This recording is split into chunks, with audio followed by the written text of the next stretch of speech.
नमस्कार मित्रों, आप सभी का स्वागत है हमारे यूट्यूब चैनल में। दोस्तों, आज मैं बताऊंगा काली मिर्च के बारे में, जो कि सर्दी, खांसी, जुकाम जितनी भी बड़ी हो वो तुरंत ही शांत कर देता है। दोस्तों, अगर अगर मैं झूठ बोल रहा हूँ तो आप प्रयोग करके खुद देख लीजिएगा, लेकिन ये सच्ची बात है। दोस्तों, काली मिर्च का प्रयोग मैंने भी किया है और तुरंत ही शांत हो गया मेरा खांसी इतनी बढ़ी थी दोस्तों कि क्या बताऊँ, मुझे सहन भी नहीं हो रहा था। लेकिन काली मिर्च के प्रयोग से पल भर में दोस्तों खांसी शांत हो गया।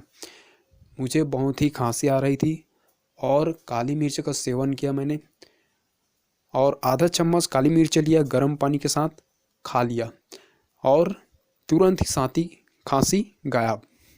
दोस्तों, आप लोग भी इस नुस्खे को आजमाइए, और जितने भी खांसी बढ़ी हो, किसी का खांसी, किसी का जुकाम वगैरह, या फिर कुछ और, या फिर पाचन शक्ति में गड़बड़ी, इसका प्रयोग बहुत ही अच्छा होता है दोस्तों।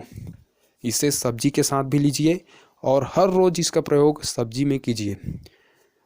आप ये लाल मिर्चा और हरा मिर्च का प्रयोग मत कीजिए, ये बहुत ही नुकसानदायक होता है शरीर के लिए। और काली मिर्च का प्रयोग बहुत ही अच्छा है स्वास्थ्य के लिए भी, और आप दिन भर स्वस्थ रहेंगे और आपकी दिनचर्या अच्छी होगी। दोस्तों, आप स्वस्थ रहें, हमारी शुभकामनाएं आपकी साथ है दोस्तों। धन्यवाद दोस्तों। अगर जानकारी अच्छी लगी हो और पसंद करें वीडियो को, और लाइक भी करें और सब्सक्राइब भी करें दोस्तों, और दूसरे को शेयर भी कीजिए ताकि इसका फ़ायदा वो लोग ले सके। दोस्तों, धन्यवाद।